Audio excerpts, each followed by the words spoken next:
આપણે વાંચી, જો તમે બરાબર સાંભળ્યું હોય ધ્યાનથી, તો બીજા કરંથીના 5મા અધ્યાયની અંદર આપણે પ્રમાણે વાંચીએ છીએ. પાઉલ લખે છે બીજા કરંથીના 5મા અધ્યાયની 16મી કલમમાં, માટે હવેથી અમે કોઈને બહારના દેખાવ ઉપરથી ઓળખતા નથી, અને જો કે અમે ખ્રિસ્તને બહારના દેખાવ ઉપરથી ઓળખ્યો તો પણ હવેથી તેને એમ ઓળખતા નથી. પ્રભુ ઈસુ ખ્રિસ્તને પાઉલ એમ કહે છે કે અમે એને બહારના દેખાવથી જેમ જોતા હતા, જેવી રીતે ઓળખતા હતા, હવેથી અમે એને એવી રીતે ઓળખતા નથી. હવે અમે એવી રીતે જાણતા નથી. પ્રભુ ઈસુ ખ્રિસ્ત જે દેહમાં તેઓની સાથે પૃથ્વી પર હતો તે રીતે જેવી રીતે ઓળખતા હતા, જાણતા હતા, તે હવે તેને તે રીતે ઓળખતા નથી. તો કઈ રીતે તેઓ તેને ઓળખે છે? કેવી રીતે તેઓને જાણે છે ઈસુ ખ્રિસ્તને? તે આજ સાંજે જો પ્રભુની ઈચ્છા છે તો સમજાવે પ્રભુ, આપણને સમજીએ અને જાણીએ આપણો. કારણ કે મુશ્કેલી આપણી ત્યાં આવે છે, કારણ કે આપણી એની સાથેની જે ઓળખાણ છે તે કેવી છે. આપણી આત્મિક જીવનનો, આત્મિક વૃદ્ધિનો આધાર એની ઉપર રહેલો છે કે આપણી એની સાથેની જે ઓળખાણ છે તે કેવી છે. નહીં તો આપણે જે એની પાસે અપેક્ષા કરીએ છીએ, જે કંઈ વસ્તુની આપણે એની પાસે માગણી કરીએ છીએ, કે જે કંઈ આપણે એની પર આધાર રાખીએ છીએ, તે એ જો પૃથ્વી પરની બાબતો છે અને જે માણસ તરફથી છે તે જ તરફ જો આપણે જોયા કરીએ છીએ, તે જ માંગીએ છીએ, તો એનો અર્થ છે કે આપણે હજુ એને ખરી રીતે ઓળખ્યો નથી, ખરી રીતે હજુ એને આપણે જાણ્યો નથી. પ્રભુ આજ સાંજે સહાય કરે આપણને કે તે આપણી આંખોને ખોલે. તે જ વસ્તુ પાઉલ પહેલાં કરે ગલાતીના 1મા અધ્યાયની 15મી કલમમાં કહે છે. એમ પ્રમાણે કહે છે કે મારા માના ગર્ભથી તેણે મને અલગ કર્યો. વાંચીએ ગલાતીઓનો પત્ર, તેનો જુદો કર્યો, હા, કૃપાથી બોલાવ્યો, પસંદ પડ્યું. શું કર્યું એણે? તે 16મી કલમ, હા, તે પોતાના દીકરાને મારામાં પ્રગટ કરે. ક્યાં પ્રગટ કરે છે? ક્યાં? સાંભળ્યું, વાંચ્યું કે ને? શું વાંચ્યું? ના ના ના, આખું નહીં વાંચો. ક્યાં પ્રગટ કરે છે? મારામાં, ઇન મી. આ વસ્તુ બરાબર સમજજો ધ્યાનથી. ક્યાં પ્રભુને પ્રગટ કરવાની વાત કરે છે? મારામાં. એટલે ક્યાં? આપણી અંદર, આપણી માહે. દેહથી હવે એને ઓળખતા નથી. કેવી રીતે ઓળખીએ છીએ? આપણામાં. ક્યાં? આપણા આત્મામાં. ક્યાં? In our spirit. ક્યાં ગાડી? આપણા આત્મામાં. મેં તમને અગાઉ કહ્યું છે કે માણસ 3 વસ્તુનું બનેલું છે. ખબર છે? યાદ છે તમને લોકોને? જોવાનું જેવા આવતા હતા. કેટલી વસ્તુનું બનેલું છે માણસ? 3 વસ્તુનું બનેલું છે. કઈ કઈ? શરીર, પ્રાણ, આત્મા. આપણે થેસલોનિકીના પત્રમાં વાંચીએ છીએ, તેના 5મા અધ્યાયમાં. પહેલું થેસલોનિકીન તેનો 5મો અધ્યાય. આવો થોડીક ત્યાં વાતો છે, જોઈ લો ઝડપથી.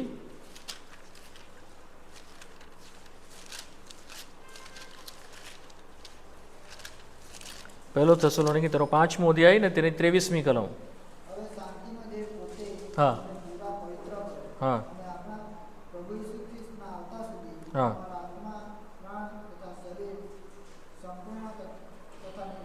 તમારો આત્મા, પ્રાણ તથા શરીર સંપૂર્ણ નિર્દોષ રાખવામાં આવે. આ 3 વસ્તુનું બનેલું છે માણસ.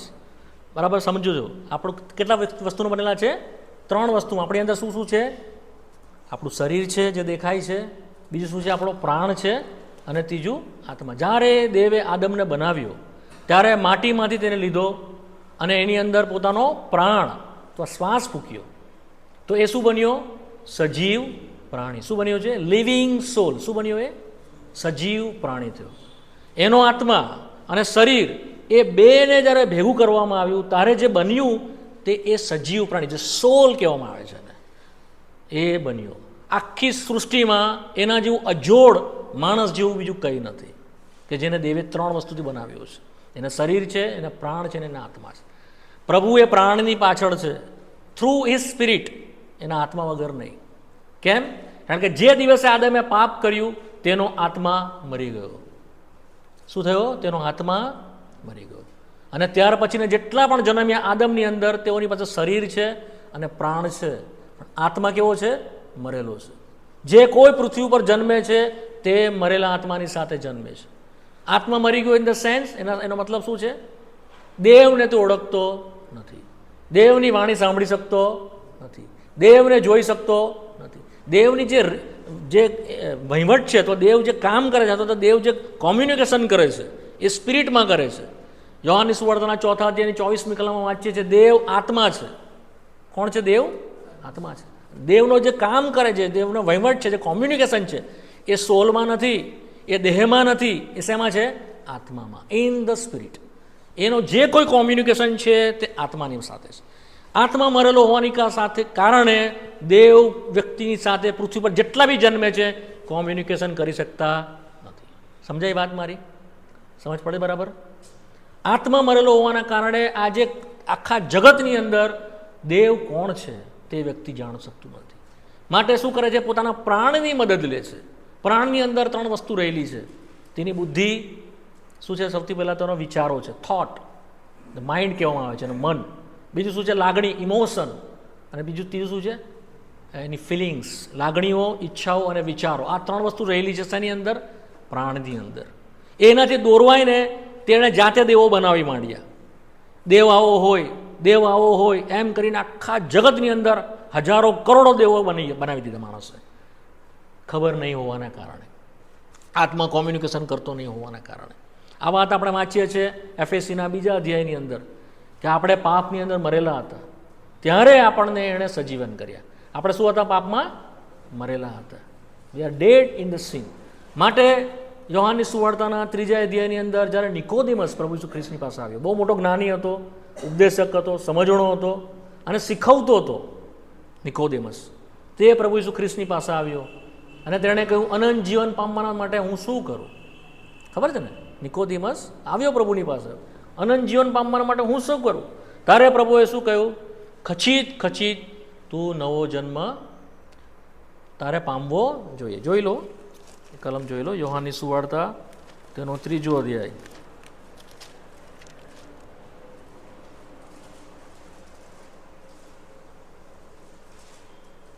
ત્રીજી કલમમાં. હા વાંચો. હા હા હા હા, તે દેવનું રાજ્ય જોઈ શકતું નથી. હવે વાંચો 4th કલમ. હા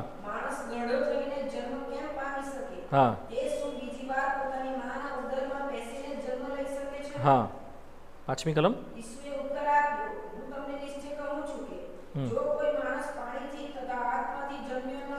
હા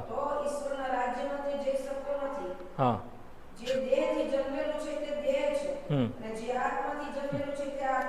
હા, જે આત્માથી જન્મેલું છે તે આત્મા છે. સમજ પડી વાતમાં? એણે એવું કીધું કે હું કેવી રીતે પાછો જન્મ લઉં? શું હું મારા માના ગર્ભમાં પાછો જઈને પાછો જન્મ લઉં? પ્રભુએ કીધું, તું ઉપદેશક થઈને વાત સમજતો નથી. પ્રભુ દૈહિક વાત કરતો નથી અહીંયા. પ્રભુ શું કહે છે? આત્મિક વાત કરી રહ્યો છે. તારે નવો જન્મ પામવો ખચિત. જે કોઈ માણસ પૃથ્વી ઉપર જન્મે છે એ જો નવો જન્મ ન પામે તો દેવની સાથે એને કોઈ લાગભાગ નથી. તે દેવના રાજ્યમાં જઈ શકતો પણ નથી, દેવનું રાજ્ય જોઈ શકતો પણ નથી. બધી વાત તમે ભૂલી જાઓ. આજે આ વાતથી શરૂઆત થવી જોઈએ આપણા જીવનમાં. એ વાતની ખાતરી આપણા હૃદયમાં હોવી જ જોઈએ કે મારો નવો જન્મ થયો છે. હું ખ્રિસ્તી થઈ ગયો એ વાત નથી. હું ખ્રિસ્તી ધર્મની અંદર આવ્યો કે ખ્રિસ્તી ધર્મની અંદર હું જન્મ્યો તે વાત નથી. મેં બાપ્તિસ્મા લીધું માટે હું ખ્રિસ્તી થઈ ગયો તે વાત બી નથી. વાત આ છે, પ્રશ્ન આ છે, શું હું નવો જન્મ પામ્યો છું? જો હું નવો જન્મ પામ્યો નથી, હું આત્માથી જન્મ્યો નથી, તો દેવની સાથે મને કોઈ લાગભાગ, કોઈ કોમ્યુનિકેશન જ નથી દેવ સાથે મારું. માટે પ્રભુની સાથે ઓળખવાની જે શરૂઆત થાય છે તે આત્માથી થાય છે. આત્મા વગર આ કામ વધશે નહીં, કે સમજણ પડશે નહીં. માટે મેં તમને કહ્યું કે માણસની અંદર 3 વસ્તુ રહેલી છે. એક છે તેનો દેહ. દેહની અંદર 3 વસ્તુ છે, આ લોહી, શરીર, લોહી, માંસ અને હાડકાં. એવી રીતે પ્રાણની અંદર 3 વસ્તુ છે, લાગણીઓ, વિચારો અને ઈચ્છાઓ. ઇમોશન, ફિલિંગ્સ અને થોટ એન્ડ વિલ, ઈચ્છાઓ. આ પ્રાણની અંદર છે. અને ત્રીજું શું છે? આત્મા. આત્માની અંદર 3 વસ્તુ છે. કોન્શિયસ કહેવામાં આવે. શું કહે છે એને? અંતઃકરણ. બાઇબલમાં અંતઃકરણ લખવામાં આવ્યું. શું લખવામાં આવ્યું? અંતઃકરણ. બીજું શું લખવામાં આવ્યું છે? પ્રેરક બુદ્ધિ છે. શું છે? પ્રેરક બુદ્ધિ. અને ત્રીજું જે છે ફેલોશિપ, જ્યાં આપણે દેવની સંગત અનુભવીએ છીએ. હવે આ ત્રણ જ ભાગની અંદર દેવને કામ હોય છે. ભાઈ, જ્યાં કામ દેવની સાથે કામ હોતું નથી. દેવને શોધે છે. કોણ શોધે છે? પ્રેરક બુદ્ધિ. દેવની સંગત કરી શકે છે આત્મામાં. અને બીજું, અંતઃકરણમાં દેવ કામ કરે છે. માટે બધી જગ્યાએ કહ્યું પ્રભુનું વચન, તારું અંતઃકરણ મને આપ, તારું અંતઃકરણ બદલ, હું તારું અંતઃકરણ બદલી નાખીશ. હઝીકેલ 36 ને 26 કહે છે, હું તને નવું અંતઃકરણ આપીશ. આ જે વસ્તુ લખવામાં આવી છે એ આત્માની વસ્તુ લખવામાં આવી છે, પ્રાણની નહીં. શેની વાત લખવામાં આવી છે? જે હૃદય અંતઃકરણ જે વાત કરે છે, આ હૃદયની વાત નથી. આ તો માઉસનું છે, શરીરનું ભાગ છે. જે આપણી અંદર છે, જે આપણું મન કહે છે, મન જે આપણે પોતે છે. હું આમ કહું કે રોકી છું, તો કાં છે રોકી? કોણ છે? એ અંદર જે છે, બ્રેન નહીં, મગજની વાત નથી, આ મારું શરીરની વાત નથી. હું અંદર જે છું તેની વાત છે. એને લેવા દેવા છે દેવની સાથે. સમજ પડે છે વાતમાં? દેવ એને બદલે પહેલાં, એને જીવન કરે તો જ આ કોમ્યુનિકેશન આગળ વધે, નહીં તો નહીં વધે. માટે દુનિયાની અંદર આટલા બધા ધર્મો છે. માટે મોટા મોટા જ્ઞાનીઓ, ડૉક્ટર, PhD થયેલા અને એન્જિનિયરો અને ફિલોસોફરો, દુનિયાના પુષ્કળ મહાન જ્ઞાનીઓ ખ્રિસ્ત કે દેવને કે પ્રભુને ઓળખી શકતા નથી. કેમ? મગજમાં તો બધું છે, અન્ડરસ્ટેન્ડિંગ બહુ જબરદસ્ત છે લોકોની, મોટી મોટી થીસીસ લખી શકે છે, પુષ્કળ જ્ઞાન છે, પુષ્કળ. આપણે તો સમજી જ નહીં શકીએ એટલું બધું જ્ઞાન છે માણસોની પાસે, મોટા મોટા સાયન્ટિસ્ટો છે, પણ દેવને ઓળખી શકતા નથી. પ્રશ્ન મૂકે છે, કેવી રીતે દુનિયા બની, કેવી રીતે માણસ બન્યું. પછી નવું નવું પોતે શોધે છે. ઉત્ક્રાંતિવાદ લાવે છે ડાર્વિનનો, કે મારા માંદરામાંથી માણસ બન્યો. જાત જાતનું પુષ્કળ બધું છે. આપણા અમારો સમય નથી, પણ એ વિશે બી ઘણું બધું છે. કોઈ વાર પ્રભુની ઈચ્છા હશે તો જોઈશું એ વિશે શું છે બધું. બટ મારો કહેવાનો મતલબ શું છે? પ્રભુ આત્મામાં શરૂઆત કરે છે. જો એ શરૂઆત નથી તો આજે આપણે તપાસ, નાનામાં નાનું હોય કે મોટામાં, નવો જન્મ થવો જોઈએ. નવો જન્મ કેવી રીતે થાય છે? પસ્તાવા દ્વારા. કેવી રીતે? જે દિવસે આપણે પસ્તાવો કર્યો છે સાચા અંતઃકરણથી, અને પ્રભુ ઈસુ ખ્રિસ્તની ઉપર વિશ્વાસ કરીએ છીએ અને એને જીવન સોંપી દઈએ છીએ, તે જ નવો જન્મ છે. શું છે નવો જન્મ? શું છે? જે દિવસે આપણે પ્રભુ ઈસુ ખ્રિસ્ત પર પસ્તાવા સાથે વિશ્વાસ કરીએ છીએ. એકલો વિશ્વાસ નહીં, સાથે શું જાય છે? પસ્તાવો. જો પસ્તાવો કદી જ નથી કર્યો જીવનમાં, પોતાના પાપ સંબંધી જો કદી આપણે કાયલ થયા નથી, એની આગળ આપણે પસ્તાવો કર્યો નથી, તો વિશ્વાસ નિરર્થક છે વાલાઓ. માટે જ્યારે પ્રેરિત પિત્તરે ભાષણ આપ્યું પ્રેરિતના 2 અધ્યાયની અંદર, અને એણે સુવાર્તા આપી કે એ મસીહ અને ખ્રિસ્તને તમે મારી નાખ્યો, ત્યારે તેઓએ પૂછ્યું કે ભાઈઓ અમે શું કરીએ? ત્યારે પિત્તરે શું કીધું? પસ્તાવો કરો અને સુવાર્તીઓ ઉપર વિશ્વાસ કરો, તો તમારા પાપનું શું થશે? નિવારણ થશે અને તમને પવિત્ર આત્માનું દાન આપવામાં આવશે. તો આ બધી શરૂઆત પછી થાય છે. આપણે શું કરીએ છીએ? પસ્તાવો કરતા જ નથી અને વિશ્વાસ કરીએ છીએ. માટે આજે પણ આપણો નવો જન્મ થયેલો નથી હોતો. માટે આજે પણ આપણું જીવન બદલાયેલું નથી હોતું. માટે આજે પણ હૃદયમાં જે શાંતિ જે માણસની સમજશક્તિની બહાર છે તે આવેલી હોતી નથી. આપણે ઈસુ ખ્રિસ્તને ઓળખતા નથી. બધું જ કરીએ છીએ પણ એને ઓળખતા નથી. ઓળખાણ ક્યાં છે? માહે. ક્યાં? માહે. ગીતશાસ્ત્ર 51 અને 6. ગીતશાસ્ત્ર 51 અને 6. કોઈ ઇંગ્લિશ બાઇબલ રાખે છે તમારામાંથી? કોઈ નહીં? રોહન, ઇંગ્લિશ બાઇબલ રાખે છે? તું નથી રાખતો? વાંચો ગીતશાસ્ત્ર 51 અને 6. તું અંતઃકરણની સત્યતા માંગે છે, મારા હૃદયને તું જ્ઞાન શીખવીશ. હવે અહીંયા જે છે ને 2 શબ્દો આપવામાં આવ્યા છે. એક છે અંતઃકરણ અને બીજું શું છે? મારા હૃદય. પણ ઇંગ્લિશની અંદર છે ઇનવર્ડ પાર્ટ. પહેલું જે છે અંતઃકરણ જે છે ને, શું લખ્યું છે? Inward part. અને બીજું જે હૃદય છે ત્યાં લખેલું છે સિક્રેટ પાર્ટ. શું લખેલું છે? સિક્રેટ પાર્ટ, સંતાયેલો ભાગ. ઇંગ્લિશમાં એ પ્રમાણે છે, સંતાયેલો ભાગ. અને બીજું શું છે? મારા અંદરનો ભાગ. એ જે અંતઃકરણ જે છે ને શરૂઆતમાં, તે આપણો પ્રાણ છે. તે શું છે? પ્રાણ છે. જ્યારે પેલું બીજું જે છે ને હૃદય જે લખેલું છે ને, બાય ઇનર પાર્ટ, એ આપણો આત્મા છે. તો ત્યાં આપણને તે જ્ઞાન શીખવે છે. પરંતુ પહેલાં સરસ શું છે? સત્યતા માંગે છે. સત્યતા ક્યાં માંગે છે? આપણા હૃદયમાં, આપણા પ્રાણમાં. જો સાચી રીતે એની પાસે આપણે આવતા નથી તો એના વિશેનું પ્રકટીકરણ, એના વિશેનું જ્ઞાન આપણે પામી શકતા નથી. એને આપણે ઓળખી જ નહીં શકીએ વાલાઓ. ચાહે 5 વર્ષ, ચાહે 10 વર્ષ, ચાહે 15, 20, 25 વર્ષ આપણા જીવનમાં નીકળી જશે, આપણે ખ્રિસ્તી ધર્મમાં તો હોઈશું, ખ્રિસ્તી કામ કરતા હોઈશું, પણ ખ્રિસ્તને ઓળખ્યા વગરના હોઈશું. Be careful, be careful. શત્રુના ભૂલાવો છે, તું જે કરે છે બધું બરાબર છે, તું જે કરે છે, તું જ્યાં જાય છે બરાબર છે, પણ એમાં ને એમાં આપણે ફર્યા કરશું, ખ્રિસ્તને નહીં ઓળખીએ. જેમ પાઉલે કહ્યું, હવે અમે એને બહારના દેખાવથી ઓળખતા નથી, પણ અમે તેને આત્મામાં ઓળખીએ છીએ. અમે એને જાણીએ છીએ તે કોણ છે, તે મારી સાથે સાથે બોલે છે, તે મારી સાથે ચાલે છે, હું રોજ તેને જોઉં છું, મારા માટે તે વાસ્તવિક છે. He is real for me. That is the meaning of that. એનો મતલબ એ છે શું છે? કિસ્સા કહાનીઓમાં નથી, કલ્પનાઓમાં નથી. Is a real person. જેમ હું તમારી સાથે એવી રીતે ખ્રિસ્ત છે આપણા માટે ઇન ધ સ્પિરિટ. ક્યાં? માહે, અંદરના ભાગમાં. આપણે એને જોઈતા નથી, આપણે એને સ્પર્શતા નથી, આપણે એને કાનથી આ કાનથી વાણી સાંભળતા નથી. તેમ છતાં બહુ બધા રેફરન્સીસ છે, પણ મારી પાસે સમય નથી બધા હું જો ડિટેલમાં આપું. આ બધી જે વાત મેં તમને કીધી બધી રેફરન્સ છે, આ બધાની કલમો છે. જો તમે ચાહો તો મારી પાસે પર્સનલી આવશો તો હું તમને બધાની કલમ આપીશ. જીવની વાત કરી, પ્રાણની વાત કરી, લાગણીની વાત કરી, ઈચ્છાની વાત કરી, આ બધું જ જે છે દરેક વસ્તુની રેફરન્સ છે મારી પાસે. મારી પાસે સમય નથી, બહુ લાંબુ થઈ જશે, માટે હું બધું આપતો નથી. પણ કોઈક વાર જો તમારે જાણવું હોય, મારી પાસે માંગવું હોય તો હું આપીશ તમને. એનીવે, તો બદલાણની શરૂઆત ક્યાંથી થાય છે? આત્માથી. એફએસીનો પત્ર તેનો 5મો અધ્યાય.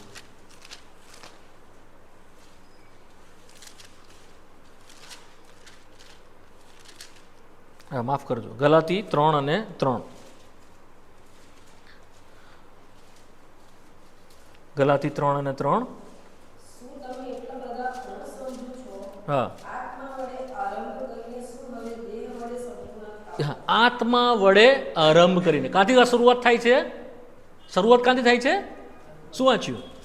આત્મા વડે આરંભ કરીને દેહ વડે સંપૂર્ણ કરો છો. એનો મતલબ શું છે કે દેહની વાત આવતી જ નથી. આત્માથી શરૂઆત થાય છે, આત્માથી તેનો અંત થઈ જાય છે. આપણો પ્રભુને જે ડીલિંગ જે છે તે આપણા આત્મામાં સાથે છે. પાપ જ્યારે આવ્યું, આદમે પાપ કર્યું ત્યારે એનો આત્મા મરી ગયો, પણ એનો પ્રાણ જે છે ને, એનો જે સોલ, એ બહુ પાવરફુલ થઈ ગયો. શું થઈ ગયો? બહુ તાકાતવાળો થઈ ગયો. એ જે પ્રાણ જે છે ને, એટલે એની ઈચ્છા, એની લાગણીઓ, એના વિચારો એ બહુ તાકાતવાળા થઈ ગયા. અને એ જે આત્માએ બધાને રૂલિંગ કરવું જોઈએ, આત્માથી વાળા દોરવાવો જોઈએ, આત્મા દ્વારા જીવાવો જોઈએ, આત્મા દ્વારા દેવની હાજરીમાં રીતે રહેવો જોઈએ, તે રહેવાના બદલે આત્મા મરેલો હોવાના કારણે પ્રાણે બધું કબજામાં લઈ લીધું. આ જે બન્યું છે તમને કહું છું, પ્રાણ, માણસનો પ્રાણ જે છે બહુ સ્ટ્રોંગ છે. સોલ જે કહે છે બહુ સ્ટ્રોંગ છે, એની ઈચ્છા બહુ સ્ટ્રોંગ છે, એની લાગણીઓ બહુ સ્ટ્રોંગ છે, એના વિચાર બહુ સ્ટ્રોંગ છે. એનાથી માણસ રૂલ કરે છે આખા વર્લ્ડ પર.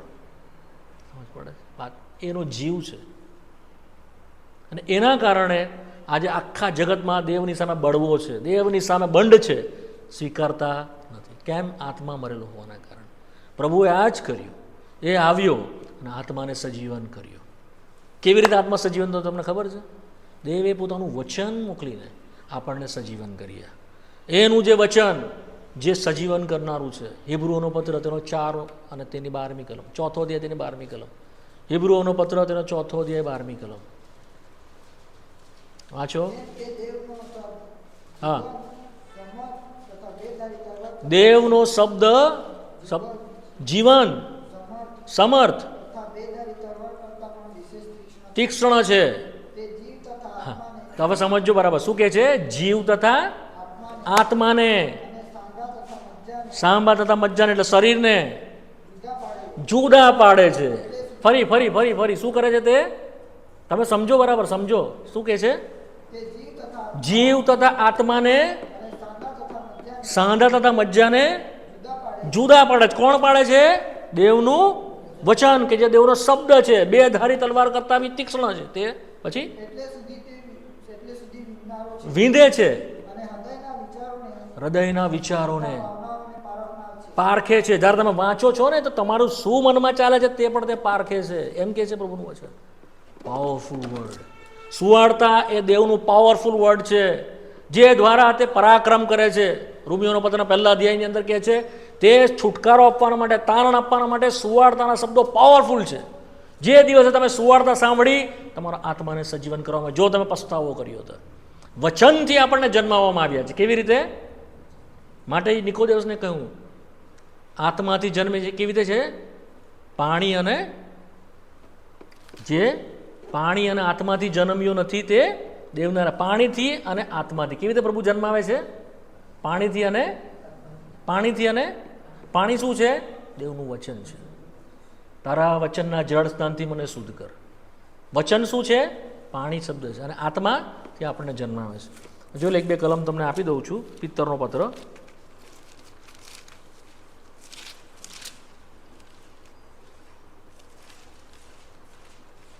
1:23. પહેલું પિત્તર 1:23 વાંચી જાઓ ઝડપથી. પહેલું પિત્તર 1:23. હા હા.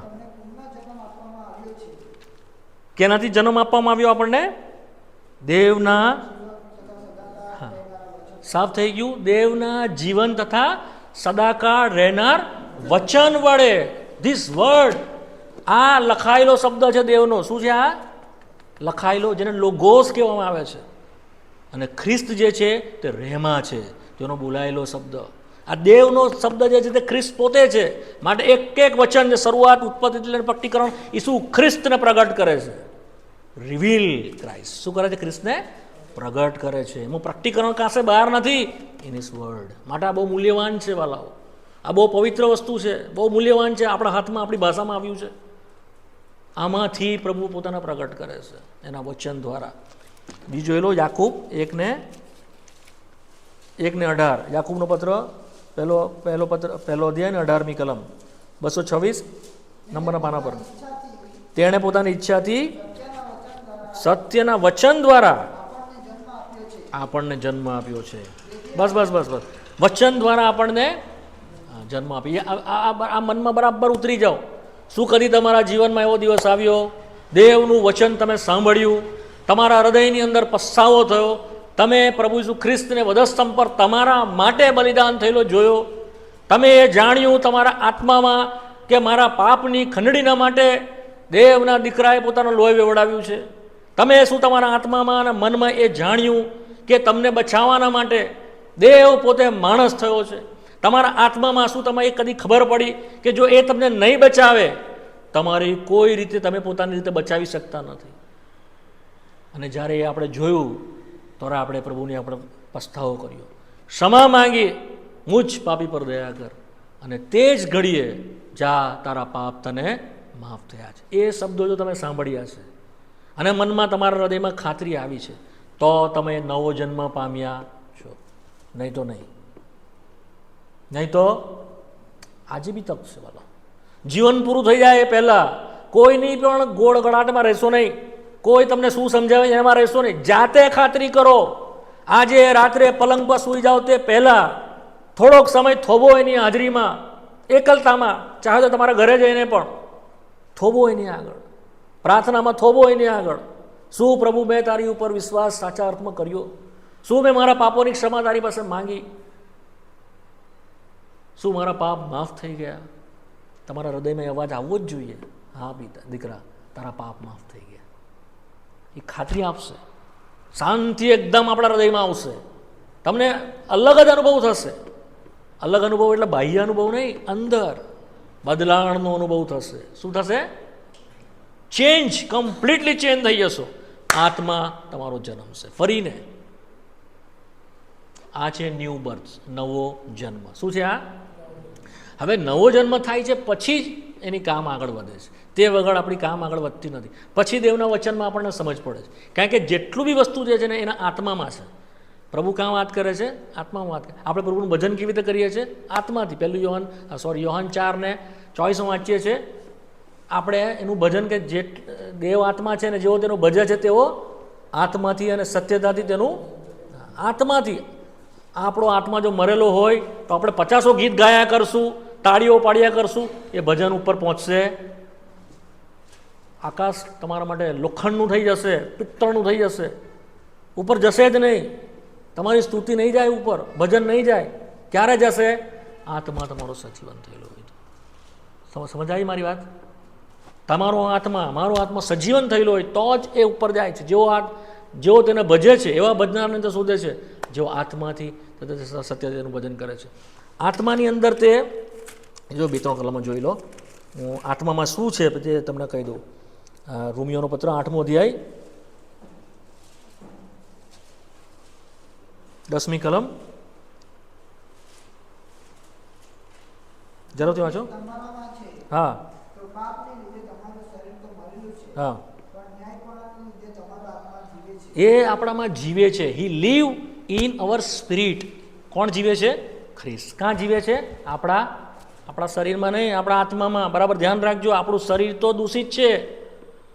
જે પહેલાં કરીને 6 અધ્યાયમાં વાત લખવામાં આવી છે કે પવિત્ર આત્મા એ તમારા શરીરમાં રહે છે, પણ ખરેખર તો એ પવિત્ર આત્મા આપણા આત્માની અંદર રહે છે. કારણ કે આપણે તો ડિફાઇલ થયેલા છે આ શરીર તો. જ્યાં સુધી પ્રભુ નહીં આવશે ત્યાં સુધી આ શરીર તો ડિફાઇલ રહેવાનું છે વાલાઓ. એ કદી પણ એ પ્રભુના માટે અત્યારે ઉપયોગી નથી. કારણ કે પાપના ચંગુસમાં છે આપણે આજે પણ.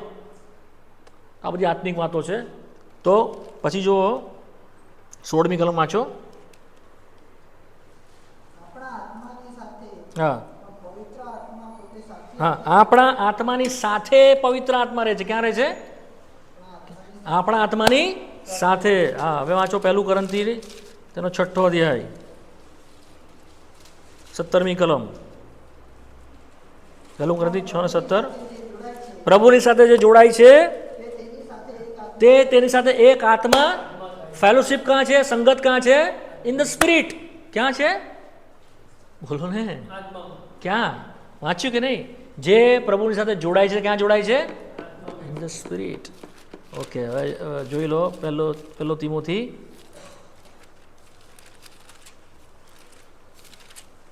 2 તિમોથી 4:22.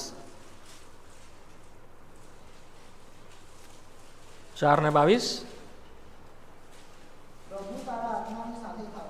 પ્રભુ તારા આત્માની એની પ્રેઝન્સ, એની હાજરી પણ આપણી સાથે ત્યાં સંગત છે આત્મામાં. હવે શું કહે છે? તારા આત્માની સાથે થાવ. હવે આવી જાઓ એફેસીનો પત્ર 2 અધ્યાય 22મી કલમ.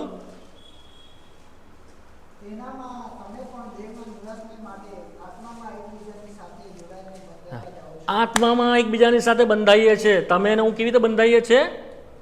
ક્યાં? આત્મા. તમારે મારે શું સંબંધ છે? આપણે લોહીના સગા છીએ?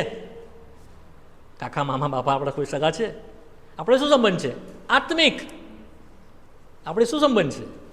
આત્મિક રીતે આપણે એકબીજા સાથે જોડાઈને બંધાતા જઈએ છીએ. શું બનીએ છીએ? પવિત્ર મંદિર. જ્યાં કોણ રહે છે? દેવ પોતે.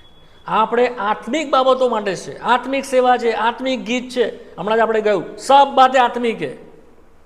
બધું જ આત્મિક વાત છે.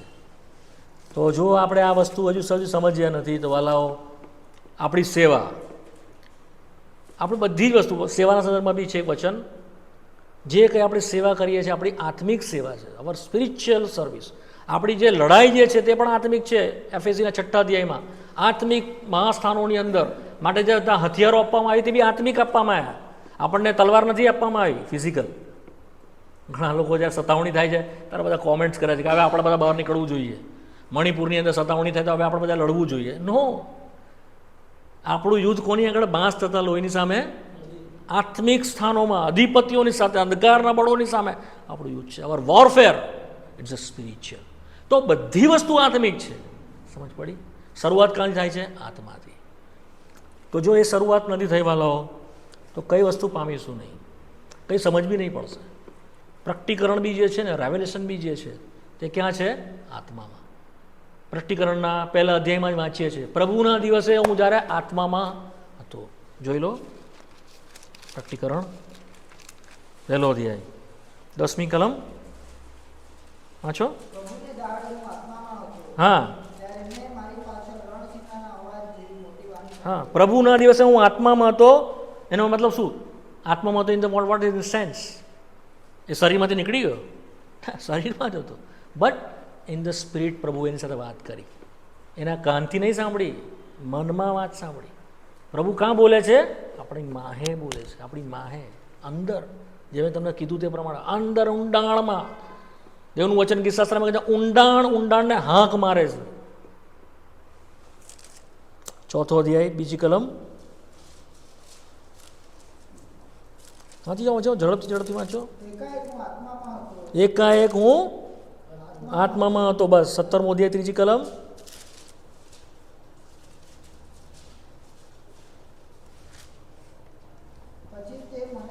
હા, આત્મામાં અરણ્ય. બસ બસ બસ ત્યાં સુધી. તો બધી વસ્તુ આત્મિક છે. આત્મામાં પ્રભુનું ડીલિંગ છે. ત્યાં પોતાને પ્રભુ પ્રગટ કરે છે. હવે આજનો જે મુખ્ય સંદેશો છે તેના પર આવીએ. મારો મોટો ભાગનો ટાઈમ તો જે પ્રસ્તાવના છે એમાં નીકળી ગયો. વચન તો આજે શરૂ જ નહીં થયું, પણ જોઈ લઈએ પ્રભુ જેટલી આપણને કૃપા આપશે. આજે આપણે થોડાક લેટ પણ આવ્યા છે, માટે જોઈ લઈએ તો પણ પ્રભુ જેટલી આપણને અનુગ્રહ આપશે આપણે જોઈશું. આવી જાઓ યોહાનની સુવાર્તા.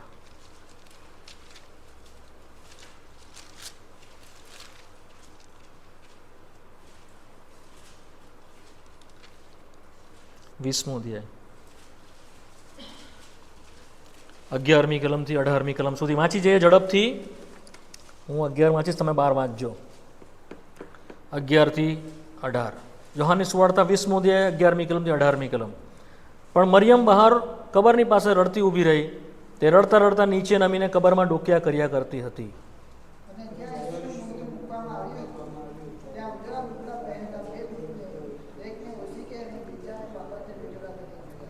તેઓ તેને પૂછે છે કે બાઈ તું કેમ રડે છે? તે તેઓને કહે છે કે તેઓ મારા પ્રભુને લઈ ગયા છે અને તેઓ તેને ક્યાં મૂક્યો છે તે હું જાણતી નથી, માટે હું રડું છું. 24મી કલમ.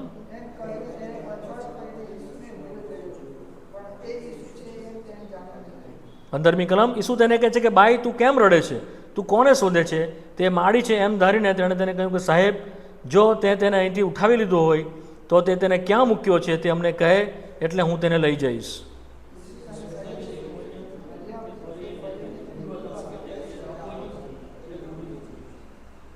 17મી કલમ. ઈસુ તેને કહે છે કે હજી સુધી હું બાપની પાસે ચડી ગયો નથી, માટે મને સ્પર્શ ન કર, પણ મારા ભાઈઓની પાસે જઈને તેઓને કહે કે જે મારો બાપ તે તમારો બાપ, જે મારો દેવ તે તમારો દેવ, તેની પાસે હું ચડી જાઉં છું.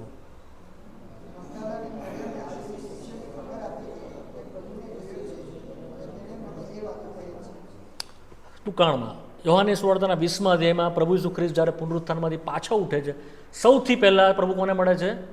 મરિયમ માગદાલનને. અદ્ભુત છે વાલાઓ.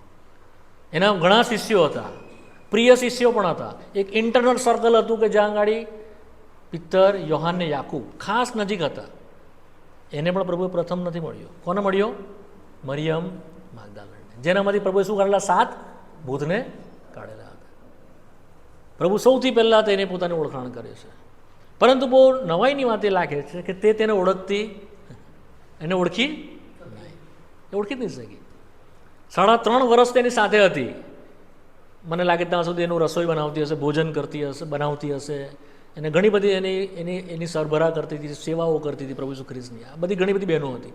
મરિયમ માગદાલેણ, બેથાનીની મરિયમ, તેની મા મરિયમ ને તેની માસી, 4 મરિયમ તો ત્યાં જ છે. બીજી ઘણી બધી સ્ત્રીઓ હતી જો તે હંમેશા એની સરભરા કરતી હતી. જ્યારે આ મરિયમ તેની પાસે આવી, રડતી હતી, કબરની બહાર હતી. 2 દૂતે આવીને પૂછ્યું તું કેમ રડે છે?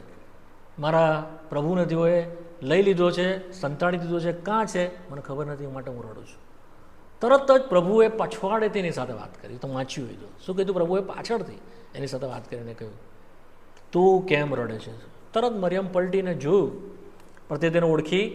એને શું લાગ્યું? માડી છે. શું લાગ્યું? એ માડી લાગે. અને માડી હોવાના કારણે તેને પૂછ્યું કે જો તે એને કંઈ મૂક્યું હોય તો મને પાછું આપી દે, હું એને લઈ જાઉં અહીંયાથી. નહીં ઓળખી શકી વાલો. કેમ નહીં ઓળખી શકી? કેમ નહીં ઓળખી શકી? નવાઈ લાગે છે ને?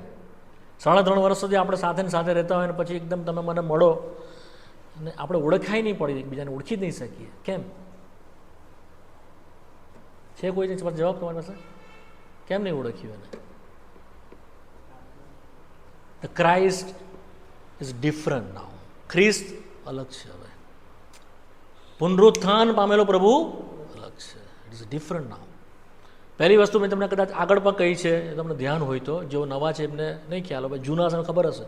જ્યારે મૂસાની ઉપર આપણે અભ્યાસ કરતા ત્યારે મેં કીધું પુનરુત્થાન પામેલો પ્રભુ ઈસુ ખ્રિસ્ત એ જગતના લોકો માટે નથી. મેં આગળ તમને કીધું, તમને યાદ હોય તો, પુનરુત્થાન પામેલો જે મરણમાંથી સજીવન થયેલો છે તે પ્રભુ કોના માટે નથી?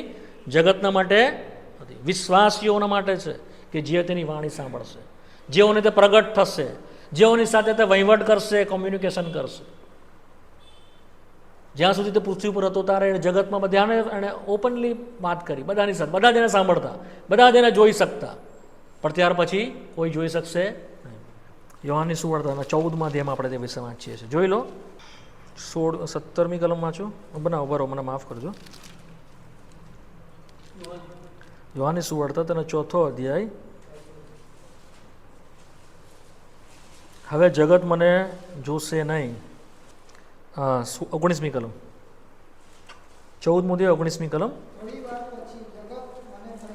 હા, થોડી વાર પછી જગત મને ફરીથી, હા, પણ તમે મને જોશો, હું જીવું છું, માટે તમે પણ જોશો, જીવશો.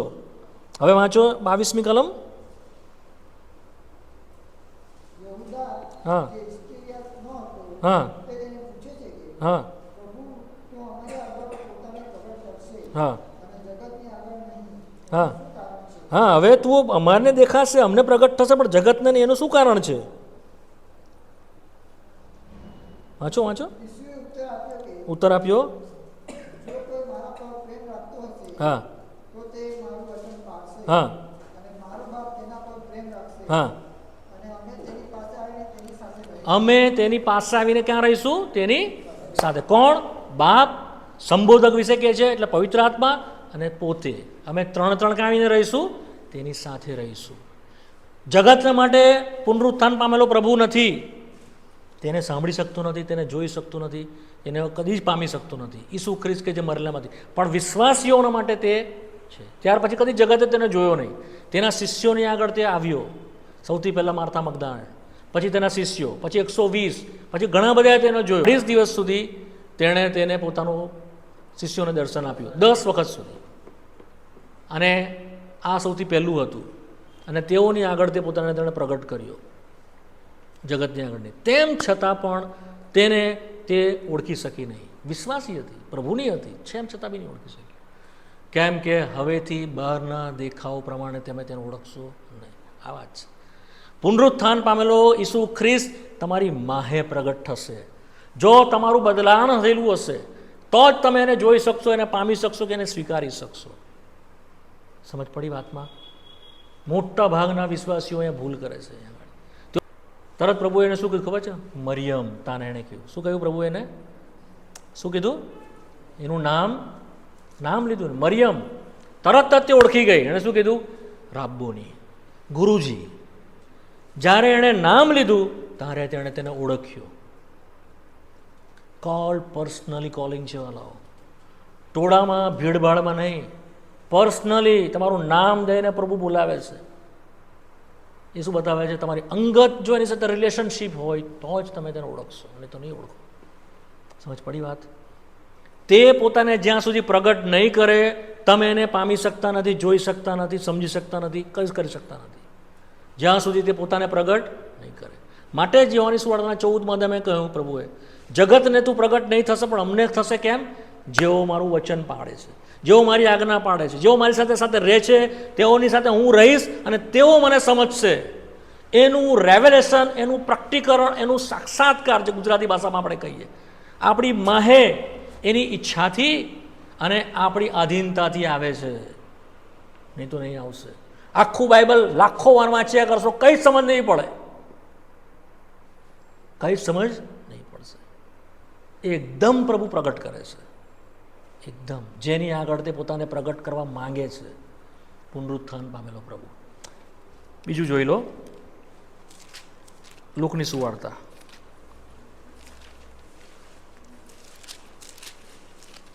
24મો અધ્યાય 13મી કલમથી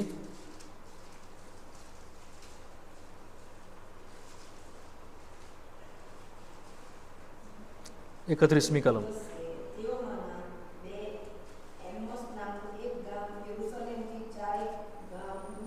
હમ હા, હવે આપણે બસ આ કલમો આપણે સાથે મળીને વાંચવાના છે ઝડપથી. 14મી હું વાંચીશ, 15મી તમે એ રીતે વાંચી જાઓ, જેથી કરીને બનાવો જો તમને નહીં ખબર હોય તમને બનાવો બરાબર ખબર પડી જાય. આ બધી બનાવો બન્યા પછી વિશે તેઓ એકબીજા સાથે વાત કરતા હતા. 15મી કલમ.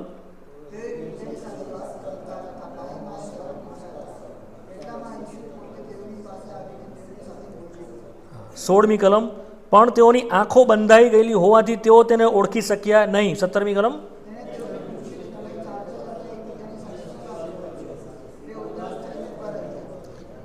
કલ્યોપાસ નામે એક ઉત્તર આપ્યો કે શું યરૂશલેમમાં રહેનારાઓમાં એકલો તું જ આ દિવસોમાં બનેલી વિનાઓ નથી જાણતો. 19મી કલમ.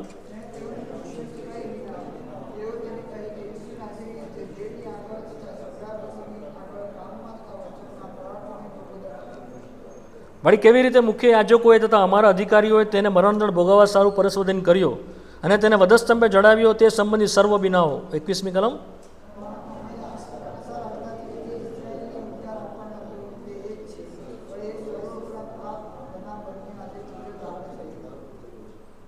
વળી અમારામાંની કેટલીક સ્ત્રીઓ કબર આગળ વહેલી ગઈ હતી, તેઓએ અમને આશ્ચર્ય પમાડ્યું.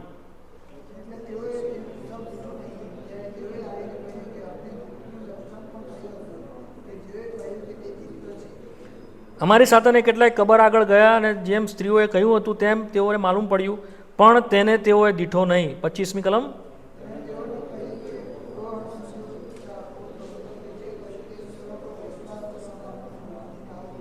શું ખ્રિસ્તે બધું સહેવું તથા પોતાના મહિમામાં પેસવું જોઈતું નહોતું? 27મી કલમ.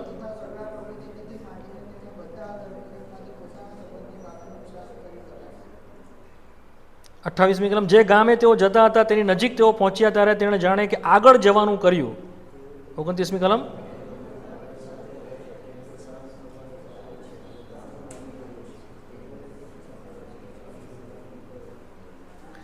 તે તેઓની સાથે જમવા બેઠો ત્યારે તેણે રોટલી લઈને સ્તુતિ કરીને ભાંગી અને તેઓને આપી.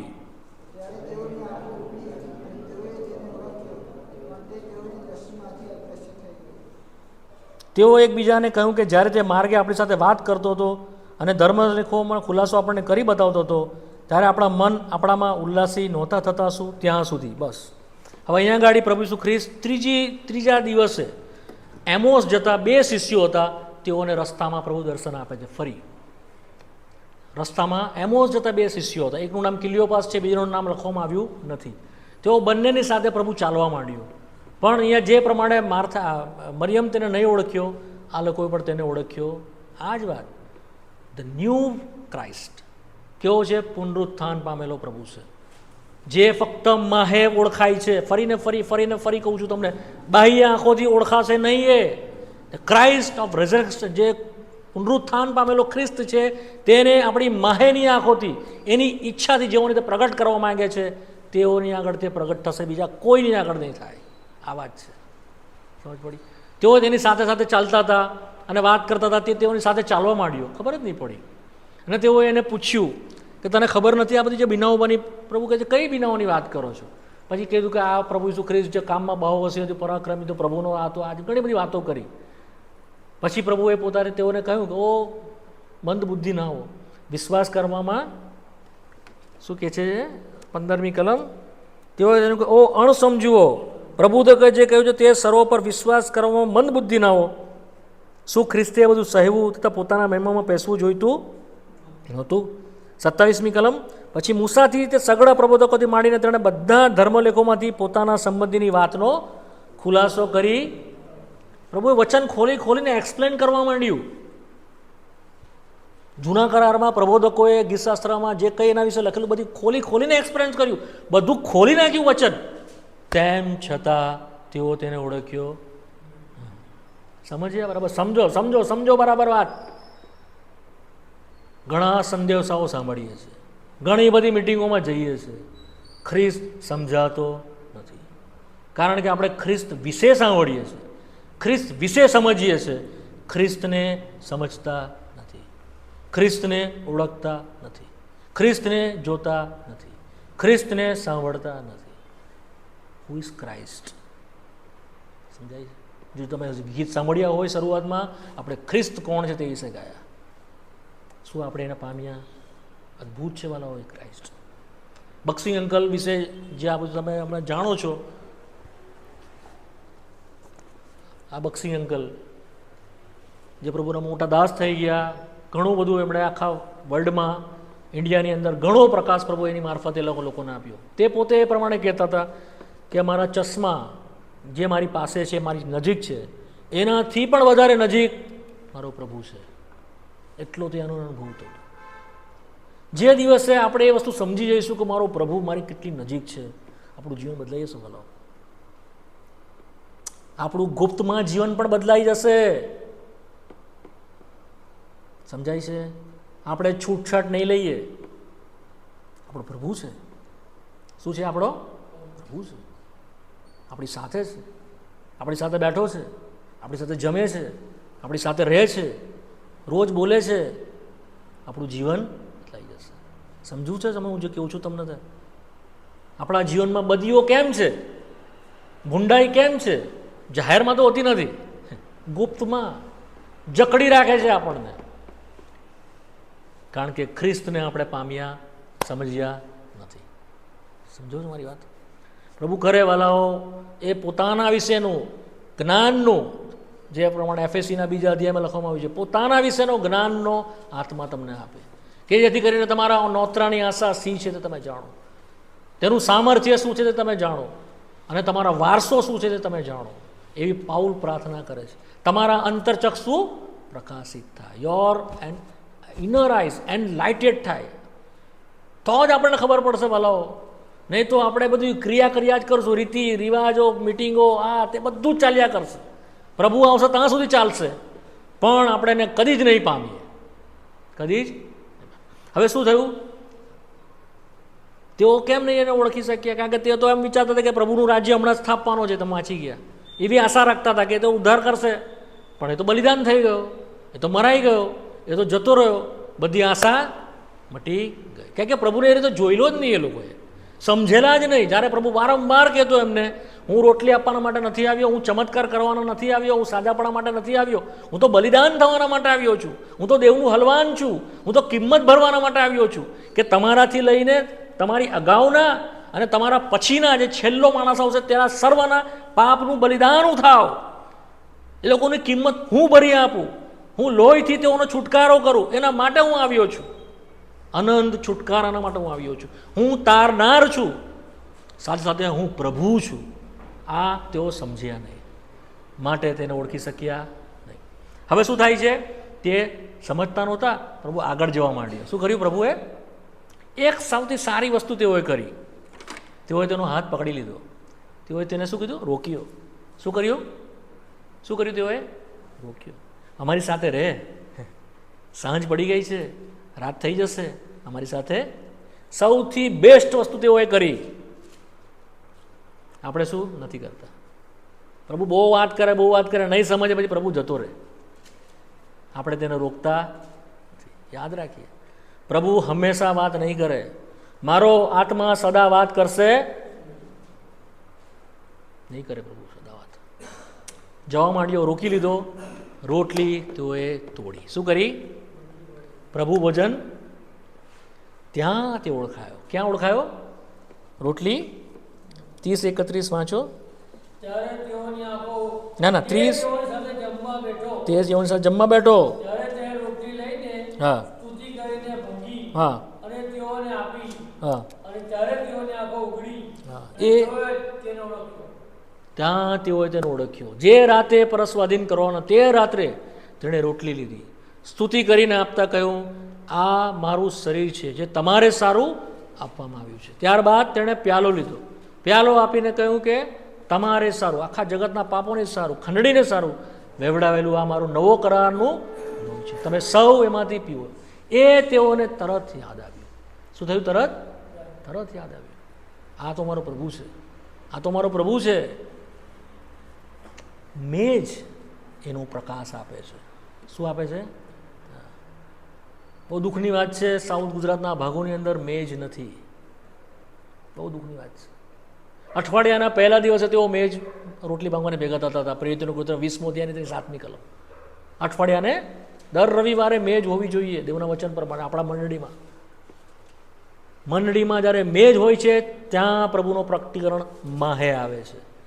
જ્યારે મેજની આસપાસ ભેગા થઈએ છીએ, તેની આગળ પસ્તાવો કરીએ છીએ, તેની આગળ રડીએ છીએ ને ખબર પડે છે કે મારા પાપોની બલિદાન માટે મારો પ્રભુ બલિ થઈ ગયો, આ એનું શરીર છે, એણે પોતાનું લોહીનું ટીપું ટીપું વેવડાવી દીધું, સંપૂર્ણ થાય એણે કીધું ત્યાં સુધી આ લોહી વેવડાવવામાં આવ્યું છે, આ એનું લોહી છે.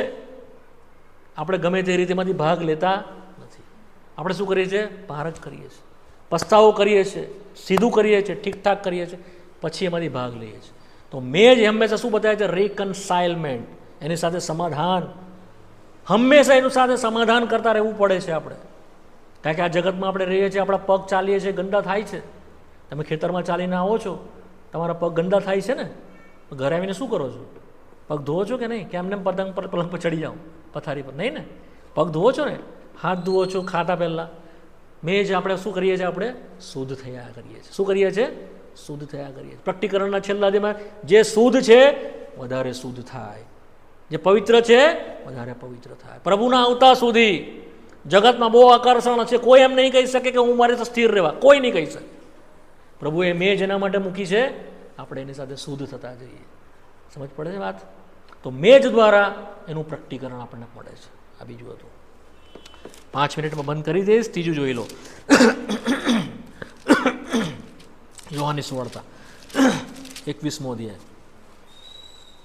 હવે ત્યાં બી વાંચવાનું છે, પણ બહુ લાંબુ છે એટલે નહીં વંચાવું, તમે ઘરે જઈને વાંચી લેજો. યોહાનની સુવાર્તા 21મો અધ્યાય, 1લી કલમથી લઈને 13મી કલમ. ખાલી હું તમને કહી દઉં છું કે ત્યાં શું છે. મળી ગયું બધાને? યોહાનની સુવાર્તા 21મો અધ્યાય, 1લી કલમથી 13મી કલમ. તમે ઘરે જઈને વાંચજો. આને શું કરવાનું છે? ઘરે જઈને વાંચજો, યાદ રહેશે ને? યોહાનની સુવાર્તા 21મો અધ્યાય, 1લી કલમથી 13મી કલમ. ઘરે જઈને વાંચજો. હવે અહીંયા ગાડી પ્રભુ ત્રીજી વાર દર્શન આપે છે. કેટલી વારનું? 14મી કલમમાં જવું લખજો. મરી ગયેલામાંથી પાછા ઉઠ્યા પછી ઈસુએ પોતાના શિષ્યોને આ ત્રીજી વાર, પ્રભુએ ત્રીજી વાર આપ્યું. એ પહેલાં પણ અહીંયા આગળ 7 શિષ્યો છે. કેટલા છે? 7 શિષ્યો છે. ત્યાં આગળ 7 શિષ્યોને પ્રભુ ફરી દર્શન આપે છે પોતા વિશેનું. અહીંયા આગળ પણ પિત્તરને અને યોહાનને પ્રભુએ પ્રગટ દર્શન આપ્યું. થોમાને તમે જોજો 20મા અધ્યાયની અંદર જ પ્રભુએ 24મી કલમથી આગળ પ્રભુએ થોમાને પણ દર્શન આપ્યું. થોમા નહોતો માનતો કે હું વિશ્વાસ નથી કરવાનો જ્યાં સુધી હું મારી આંગળી એને કૂખમાં નહીં નાખું, અહીંયા કૂખમાં નહીં નાખું ને એના હાથોમાં મારા વેણમાં નહીં નાખું, ત્યાં સુધી હું વિશ્વાસ કરવાનો. પ્રભુ આવ્યો તેઓની પાસે અને આવીને પોતાનો ઓળખાણ, પોતાનો પ્રકાશ પ્રકટીકરણ ફરી આપ્યો. તેમ છતાં આપણે વાંચીએ છીએ 21મી કલમની અંદર તેઓ પાછા માટલા મારવા માટે ચાલ્યા જાય છે. ફરી પાછો પ્રભુ પાછો આવે છે, અગેન એન્ડ અગેન. ઘણી વાર મને એવું પહેલાં પ્રશ્ન થતો હતો કે પ્રભુ વધસ્તંભ પર એનું કામ પૂરું થઈ ગયું, વધસ્તંભ પર કિંમત ભરી આવી, કેમ પ્રભુ રહ્યો અહીંયા? જતા જ રહેવાનું હતું એને તરત જ. 40 દિવસ તમે કીધા, 40 દિવસ પ્રભુ રહ્યો અહીંયા, 10 વખત તેઓને દર્શન આપ્યું. કેટલો પ્રેમી પ્રભુ છે! કેટલા લોકો, પેલા લોકોની નિર્બળતા કેટલી બધી છે પ્રભુ જાણે છે. તેઓનું બંધારણ માણસનું, માટીનું છે, તેઓ ભૂલી જાય છે. આટલા બધા વર્ષો રહ્યા, તેઓએ જોયો, નિષ્ફળ જાય છે, પ્રભુ જાણે છે. પણ ઠપકો આપતો, ગુસ્સે થતો, વન્ડરફુલ લોર્ડ વી હેવ. કેવો અદ્ભુત પ્રભુ છે! આપણે વારે વારે એને ભૂલી જઈએ છીએ, એને છોડી દઈએ છીએ. કેટલી વાર આપણે એને કમિટ કરીએ, પ્રભુ હવે તારી સાથે ચાલીશ, તારા માટે જીવીશ, તારી સાક્ષી આપીશ, તારી મિટિંગોમાં જઈશ, તારી સેવા કરીશ, તારી સ્તુતિ કરીશ. યાદ કરીએ કેટલી બધી વખત, હું પોતે કેટલી બધી વખત એને કમિટમેન્ટ કરું છું, પણ પ્રભુને છોડી દઉં છું, ભૂલી જાઉં છું. આવો પ્રભુ વારંવાર આપણી મુલાકાત લે, અગેન એન્ડ અગેન. પાછો આવ્યો, પાછા પણ તેઓએ તેને ઓળખ્યો નહીં. જોઈ લો 4થી કલમ, 21મો અધ્યાય 4થી કલમ. પણ બપોરની વેળા ઈસુ કિનારે ઊભો હતો. હા, પરંતુ તે ઈસુ છે એમ શિષ્યોએ જાણ્યું નહીં. તે ઈસુ છે તે શિષ્યોએ જાણ્યું નહીં. તેઓ માછલા પકડવા હતા, આખી રાત તેઓએ મહેનત કરી, આખી રાત તેઓએ પુષ્કળ પ્રયત્ન કર્યો, પણ કંઈ આવ્યું નહીં. તેઓ નિરાશ થઈને જતા રહ્યા હતા. સૌથી પહેલાં કોણ ગયું? પિત્તર ગયું. પિત્તરે કહ્યું કે હું માછલા પકડવા જાઉં છું, અને તેની સાથે બીજા પણ જોડાઈ ગયા. યાદ રાખીએ વાલાઓ, જેને ઉપર પ્રભુ મંડળી બાંધવાની વાત કરે છે, જેની ઉપર પ્રભુએ કહ્યું કે જેને પ્રકાશ પ્રભુએ આપવામાં આવ્યો, પ્રભુએ પૂછ્યું કે હું કોણ છું, મારા વિશે લોકો શું કહે છે? ત્યારે પિત્તરે કહ્યું, તું દેવનો ખ્રિસ્ત છે, તું પ્રભુ છે. એને રેવલેશન આપવામાં આવ્યું. પિત્તરના માટે પ્રભુએ કહ્યું, તારી ઉપર, એટલે આ પ્રકટીકરણની ઉપર હું મારી મંડળી બાંધીશ. એ પિત્તરની વાત છે કે જેણે 3 વાર નકાર કરીને તેને મૂકીને જતો રહ્યો. સૌથી પહેલો શિષ્ય જેને સૌથી પહેલાં પ્રભુએ બોલાવ્યો એ છે આ પિત્તર. તે સૌથી પહેલાં જતો રહ્યો. એ તો ગયો, એની સાથે બીજાને પણ મિઝરેબલ કન્ડિશન. એક હતો આપણે મૂસાને જોતા આવ્યા, કેવો લીડર. નવા કરારની અંદર જેના માટે પ્રભુએ એટલી બધી એક્સપેક્ટેશન કરતા હતા, પ્રભુ એટલી બધી આશા રાખતા હતા, પણ નિષ્ફળતાથી ભરાયેલું તેનું જીવન હતું. પર્સનલી હું માનું છું ત્યાં સુધી 21મો અધ્યાય પિત્તરની સાથેની કાઉન્સેલિંગ છે વાલાઓ. તમે વાંચશો ને તો પ્રભુ એની સાથે પર્સનલ ડીલિંગ કરે છે. શું તું મારા પર પ્રેમ કરે છે? શું તું મારા પર પ્રેમ કરે છે? 2 વખત પ્રભુએ કહ્યું. 3જી વખત શું કહ્યું પ્રભુએ? શું તું મારા પર હેત રાખે છે? 3 વખત પ્રભુએ એને કહ્યું. ખબર છે કેમ? ખબર છે કેમ 3 વખત પ્રભુએ કહ્યું? સામાન્ય કારણ તો બધા જાણો જ છો ને. શું? Good, very good. 3 વાર નકાર કર્યો, 3 વાર પૂછ્યું. આ એને સિમ્પલ છે, સિમ્પલ રીઝન છે. ગુડ. બટ એનો ખરો અર્થ જે છે તે એ પ્રમાણે છે જે 16મી કલમ 15મી કલમ સૌથી પહેલાં કહે છે, તું એવો ના કરતા મારા પર વધારે પ્રેમ રાખે છે. 16મી કલમ, શું તું મારા પર પ્રેમ રાખે છે? અને 17મી કલમની અંદર પ્રભુ કહે છે, શું તું મારા પર હેત રાખે છે? તારે પિત્તર દિલગીર થયો. હવે આપણા ગુજરાતીમાં આનો બહુ ફરક નથી, પણ મૂળ ભાષા જે છે તેની અંદર ફરક છે. 3 પ્રેમ વિશે લખવામાં આવ્યું છે. એક અગાપે પ્રેમ છે, જે દેવનો પ્રેમ છે. શું છે? અગાપે. એ દેવ જ કરે, બીજો કોઈ કરે નહીં. બીજું જે છે તે આપણો સગાનો જે પ્રેમ છે, પપ્પા મમ્મીનો, ભાઈ બહેનનો, એ પ્રેમ છે. અને ત્રીજો જે છે તે ફિલિયો પ્રેમ. એના માટે ફિલિયો શબ્દ લખવામાં આવ્યો છે, જે આપણા ગુજરાતીમાં હેત લખ્યું છે. એ મિત્ર ઉપર કરે તે પ્રેમ છે. સૌથી પહેલાં પ્રભુએ કહ્યું, શું તું એવો પ્રેમ મારી પર કરે છે? એ પ્રેમ પિત્તર કરી શકતો નથી. અગાપે પ્રેમ, વિધાઉટ કન્ડિશન, અનકન્ડિશનલ લવ, જેમાં કોઈ શરત હોતી, એવો એ પ્રેમ છે. શું તું મારી પાસે સાદો પ્રેમ કરે છે? તે પણ નહીં. પ્રભુ કહે, શું તું મિત્ર જેવો પ્રેમ મારી પર કરે છે? તારે પિત્તર તૂટી ગયો. તો આપણી સુધી પ્રભુ એટલે હદે આવે છે. ઘણીવાર બહુ મોટી એક્સપેક્ટેશન કરે છે, આપણે પૂરી કરી શકતા નથી. પ્રભુ નાનું માંગે, શું તું આટલું કરશે? એ પણ પ્રભુ એકદમ નીચે આવે છે, શું તું આટલું કરશે? આપણી ઉપર છે આપણે કેવો રિસ્પોન્ડ કરીએ. તો અહીંયા પણ નહીં ઓળખ્યો તેઓએ. હવે ક્યારે ઓળખાયો તો તે જોઈ લઈએ. 21મો અધ્યાય તેની 7મી કલમ વાંચી જાઓ. યોહાન 21:7.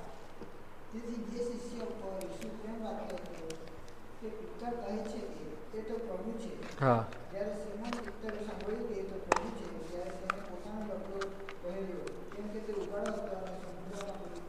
હવે સૌથી પહેલાં અહીંયા એણે યોહાને તેને ઓળખી નાખ્યો. કોણ હવે ઓળખ્યો એને? યોહાને. જે શિષ્ય પર પ્રભુ પ્રેમ રાખતો હતો એ કોણ છે? જે શિષ્ય પર પ્રભુ પ્રેમ રાખતો હતો કોણ છે? યોહાન. યોહાને તેને ઓળખ્યો. કેમ તેને ઓળખ્યો? એની નજીક બહુ જ રહેતો, એને છાતીને અઢેલતો હતો, તરત ઓળખી ગયો. કેવી રીતે ઓળખ્યો? જ્યારે માછલીઓ પકડાય તારે, જ્યારે તેઓ ઝાડ ખેંચી તારે. એ જ ફરી રિમાઇન્ડ કરવામાં આવ્યું. જેમ મરિયમને નામથી પ્રભુએ બોલાવ્યો, ઓળખાણ થઈ. જ્યારે તેઓએ મેજમાંથી ભાગ લીધો, પ્રભુએ જોયો કે રાતે તેણે મેજમાંથી ભાગ, એણે રોટલી તોડી લીધી, સેમ. અને ત્રીજી વખત જ્યારે પ્રભુએ તેઓને સૌથી પહેલાં બોલાવેલા હતા, લુકની સુવાર્તાના 5મા અધ્યાયની અંદર, જ્યારે માછલાઓ તેઓ બહાર કાઢી લાવ્યા અને પિત્તરને કહ્યું, હું તને માછલીઓને માણસોને પકડનાર કરીશ. એ ફર્સ્ટ એન્કાઉન્ટર જે હતું એ ફરીને પ્રભુએ તેઓને યાદ કરાવ્યું. તે જ સમયે પ્રભુએ તેઓ ઓળખ્યું. યાદ રાખજો, જ્યારે જ્યારે ભૂલાવો થાય છે, પ્રભુ આપણને જૂનું યાદ કરાવે છે, જૂનો પ્રેમ. ત્યાંથી આપણને તરત ખબર પડે છે. કારણ કે કેમ ખબર પડે? કે આપણે ખબર હોય છે કે આપણે ક્યાં પડેલા હતા, આપણે ક્યાંથી પ્રભુએ બોલાવ્યા, કેવી ગંદકીની અંદર સબળતા હતા, કેવી હાલત આપણી હતી, ત્યાંથી પ્રભુએ આપણને બોલાવ્યા. કદી ભૂલી શકતા, તરત જ તેઓએ તેને ઓળખી કાઢ્યો તો પ્રભુજી. જેવો ખબર પડી કે પ્રભુ છે, પિત્તરે શું કર્યું? નદીમાં કૂદકો, કારણ કે તેને શું હતું? કપડાં પહેરેલા. હવે એ પ્રભુ નથી, એનો મતલબ એ છે lord of lord, the king of king, રાજાઓનો રાજા, પ્રભુનો પ્રભુ. હવે ગમે તેમ એની સાથે વ્યવહાર નહીં થાય વાલાઓ, એ મતલબ છે એનો. શું થાય છે? ગમે તે રીતે એની સાથે ચલાય નહીં. રાજાઓનો રાજા અને પ્રભુઓનો પ્રભુ છે. હવે તેમ તેમ એને અઢલતો તો છાતીને, હવે તેવી રીતે અઢલતે નહીં. હવે જેવી રીતે એની સાથે વર્તન કરતા હતા તેવી રીતે વર્તન કરશે. મહિમાનો પ્રભુ છે. કેવો પ્રભુ છે? Lord of glory. તેઓ જોયો એને, તેઓ એને જોયો. 12મી કલમ 21:12. હા, તે પ્રભુ છે. તું કોણ છે એમ પૂછવાની હિંમત ચાલી. હવે હિંમત ચાલી. કોન્ટ્રાડિક્ટિંગ વસ્તુ લખેલી છે. એ લોકોને ખબર પડી કે પ્રભુ છે, તો પણ તું કોણ છે એમ પૂછવાની હિંમત છે. જ્યારે મને ખબર હોય કે સામે તું કોણ છે, તો હું શા માટે પૂછું તું કોણ છે? મને ખબર છે ઈસાકભાઈ છે, તો મને એમ પૂછું કે તમે ઈસાકભાઈ છો? મને ખબર જ છે ઈસાકભાઈ છે. એ લોકોને ખબર છે કે આ પ્રભુ છે. પછી લખવામાં આવ્યું છે તેઓની હિંમત ચાલી નહીં કે તું કોણ છે પૂછવાનું. સવાલ જ નહોતો પૂછવાનો, પણ લખવામાં કેમ આવ્યું? બદલાયેલી વ્યક્તિ છે. ટૂંકમાં ધ રેઝરેક્ટેડ ક્રાઇસ્ટ છે, મહિમાનો પ્રભુ જે છે એ માનથી, ગૌરવથી, આદરથી ભરાયેલો છે. વાલો, ભલે તે આપણી પાસે આવે છે, આપણે ઉઠાડે છે, પણ આપણે સમજવું પડશે હવે તેની સાથે ચાલવાની આપણી રીત, આપણી બોલવાની રીત, આપણી સંગતની રીત મસ્ટ બી ચેન્જ, બદલાયેલું હોવું જોઈએ. એ આદરને યોગ્ય છે વાલાઓ, આદરને યોગ્ય છે. એનું સ્થાન જ્યારે જોઈએ છે પ્રકટીકરણની અંદર, તે મુઓ જેવો થઈને પડી ગયો એમ લખે છે યોહાન. એને જોઈને મરેલા જેવો થઈને પડી ગયો, કે જેને છાતીનું અઢલતો હતો એ તો મહિમાનો પ્રભુ છે. 7 તારા એના હાથમાં છે, 7 દીવીની મધ્ય ફરે છે. કેવો અદ્ભુત પ્રભુ છે. જો કોઈ પ્રભુની ઈચ્છા હશે તો જોઈશું એને પણ રેવલેશનની અંદર કે શું પ્રભુએ એને મહિમા આપ્યો છે, શું ગૌરવ આપ્યો છે પ્રભુ એને. આપણે એમ જ ચાલે છે, આપણી કોઈ એની આપણી સમજ સુધી જ નથી લેતા કે પ્રભુ કોણ છે. એને બધું ચાલે માટે આપણે એને ગમે તે જગ્યાએ લઈ જઈએ છીએ. ગંદકીમાં જઈને બેસીએ છીએ તે બી આપણી સાથે હોય છે. સમજીએ એ આપણી સાથે રહે છે. સમજાય છે? મેં જે આજે વાત કરી સમજ પડી કે નહીં પડી મને ખબર નહીં. તમે કેટલું સમજ્યા? આત્મિક વાત છે આ બધી. આત્મિક આ તો પવિત્ર આત્મા આપણને સમજાવે. જો નહીં સમજાયા વાળો પ્રભુ સમજાવશે, પણ એટલું સમજો આપણે દૈહિક રીતે તેને નહીં જાણીએ. દૈહિક રીતે તેને જાણશું, આત્મામાં જાણીએ. પ્રભુને પ્રાર્થના કરીએ, પ્રભુ મારી આત્મિક આંખ ખોલ. એ ખોલશે. મરિયમને તેણે ખોલી, શિષ્યોને તેને ખોલી, 2 આમોસ જતા હતા તેને ખોલી. લખવામાં આવ્યું છે 24 લુક 24:45 પ્રમાણે, ધર્મશાસ્ત્રો સમજવાના માટે તેણે તેઓની આંખોને ખોલી. વાંચી જાઓ લુક 24:45. હા, તેઓના મન ખોલ્યા ધર્મશાસ્ત્રો સમજવાના માટે. પછી વચન સમજાયું, ત્યાં સુધી સમજાયું નહીં. આખા રસ્તા તેને કીધું પણ ખબર પડી. જ્યાં સુધી તે નહીં ખોલે આપણને કંઈ ખબર નહીં પડે. જ્યાં સુધી તે પોતાને પ્રગટ નહીં કરે, આપણે નહીં પ્રગટ થાય, નહીં ખબર પડશે. ચાહે હજારોની સંખ્યામાં, લાખોની સંખ્યામાં આજે અમે જોઈએ છીએ યુટ્યુબની પર એટલું દુઃખ થાય છે. લોકો ટોળે ને ટોળા હોય છે, પણ તેઓ શું કરી રહ્યા છે ખબર જ નથી પડતી. નરી ભ્રષ્ટતા, દેવના વચનની વિરુદ્ધ, દેવના આત્માની વિરુદ્ધ અપમાનજનક બાબતો તેઓ કરી રહ્યા છે, અજાણતા, મહિમાના પ્રભુને નહીં ઓળખવાના કારણે. પ્રભુ કરે વાલાઓ, પ્રભુ કરે આ પ્રકાશ. 12 જ શિષ્યો હતા, એમાં બી કેટલા સમજ્યા. પ્રભુ સમજાવે વાલાઓ આપણને. પ્રાર્થના